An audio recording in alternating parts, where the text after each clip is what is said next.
ನಿನಗೆ ಏನಾಗಬೇಕು? ನನ್ನ ಕರುಳಿಗೆ ತಾಳಿ ಕಟ್ಟಿದ ಗಂಡ ಅಂದ್ರೆ ನನ್ನ ಪಾಲಿನ ದೇವರು. ಗಂಡನ ಆಜ್ಞೆಯನ್ನೇ ಪಾಲಿಸುವುದು ಸತಿಯಾದವಳ ಧರ್ಮ, ಅದು ಅವಳ ಆದ್ಯ ಕರ್ತವ್ಯ ಕೂಡ. ಹೌದಲ್ಲವೇ? ಹೌದು.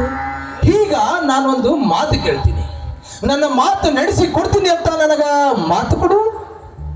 ಸ್ವಾಮಿ, ಮಾತು ಕೊಟ್ಟು ವಚನ ಭ್ರಷ್ಟಳಾಗುವುದಕ್ಕಿಂತ ಅದಾವ ನಿಮ್ಮ ಮಾತು ಅಂತ ಬಹಿರಂಗಪಡಿಸ್ರಿ. ಯಾಕೆ? ಸತಿಯಾದವಳು ಪತಿಯ ಆಜ್ಞೆಯನ್ನೇ ಪಾಲಿಸುವುದು ಪತಿಯ ಧರ್ಮವೆಂದು ಈಗ ತಾನೇ ನಿನ್ನ ನಾಲಿಗೆಯಿಂದ ನೋಡಿದಿರುವಿ. ಅಂದಾಗ ನನ್ನ ಮಾತಿನ ಅಂತರಂಗವನ್ನು ತಿಳಿಯುವ ಅವಶ್ಯಕತೆ ನನಗಿಲ್ಲ. ನನ್ನ ಮಾತು ನಡೆಸಿ ಕೊಡ್ತೀಯೋ ಇಲ್ಲ ಅಷ್ಟೇ ಹೇಳು. ಆಗ್ಲಿವೆ, ನನ್ನ ಹೆತ್ತವರ ಮೇಲೆ ಆಣೆ ಮಾಡಿ ಹೇಳ್ತೀನಿ, ಸತ್ಯವಾಗ್ಲೂ ನಾನು ನಿಮ್ಮ ಮಾತನ್ನ ನಡೆಸ್ಕೊಡ್ತೀನಿ. ಮಹಾದೇವಿ, ಸತಿ ಧರ್ಮದ ಭಕ್ತಿಯಲ್ಲಿ ಪತಿ ಕುಡಿಯಲೆಂದು ಈ ಹಾಲು ನನಗೆ ತಂದಿರುವೆ. ಆದರೆ ಇವತ್ತು ಈ ಹಾಲಿನ ಅವಶ್ಯಕತೆ ನನಗಿಲ್ಲ. ನೀ ತಂದ ಈ ಹಾಲು ನಿನ್ನ ಕೈಯಾರೆ ನಿತ್ಯ 10 ಗಂಟೆಗೆ ಕುಡಿಯುವ ಆ ನಿನ್ನ ಮಗ ಕುಡಿಬೇಕು. ಆದರೆ ನಿನ್ನ ಮಗ ಕುಡಿಯುವ ಈ ಹಾಲಿನಲ್ಲಿ ವಿಷ ಹಾಕಿ ಕುಡಿಸಿ.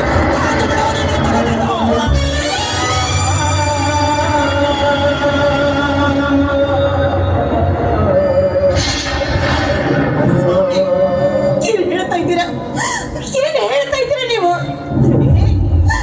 ಈ ಮಾತನ್ನ ಏನ್ ಹೇಳ್ತಾ ಇದ್ದೀರಾ? ನಾ ಹೆತ್ತ ಮಗನಿಗೆ ನನ್ನ ಕೈಯಾರೆ ನಾನು ವಿಷ ಉಳಿಸುವೆ? ಇಲ್ಲ, ಅದು ಯಾವ ಕಾಲಕ್ಕೂ ಅಸಾಧ್ಯವಿಲ್ಲ. ಸ್ವಾಮಿ, ಅಮೃತ ಉಳಿಸದ ಈ ನನ್ನ ಕೈಗಳಿಂದ ವಿಷ ಉಳಿಸಲೇ ಇಲ್ಲ. ನನ್ನಿಂದ ಸಾಧ್ಯವಿಲ್ಲ ರೇ, ಸಾಧ್ಯವಿಲ್ಲ. ಹೌದು ಮಹಾದೇವಿ, ನೀನು 9 ತಿಂಗಳು ಹೊತ್ತು ಎತ್ತು ಎದೆ ಹಾಲು ಕೊಟ್ಟು ತುತ್ತು ಮಾಡಿ ಉಣಿಸಿದ ನಿನ್ನ ಎತ್ತ ಕರುಳಿನ ಕೊರಗು ನನಗೂ ಗೊತ್ತು. ಆದರೆ ವಿಧಿ ವಿಲಾಸದ ದುರಂತದಲ್ಲಿ ಎತ್ತ ಮಗನಲ್ಲೇ ಬಲೆ ತೆಗೆದುಕೊಳ್ಳುವ ಕರ್ಮ ಎತ್ತವರ ಹಣೆಯ ಬರಹದಲ್ಲಿ ಆ ಬ್ರಹ್ಮ ಬರೆದಿರುವಾಗ ತಪ್ಪಿಸಲು ಯಾರಿಂದಲೂ ಸಾಧ್ಯವಿಲ್ಲ. ಮಹಾದೇವಿ, ಮಗನೆಂಬ ಮಮಕಾರವನ್ನ ಮನದಲ್ಲಿ ಸುಟ್ಟು ಹಾಕು. ಈ ಮನೆತನದ ಮಾನವನ್ನು ಉಳಿಸಲು ಮುಂದಾಕು.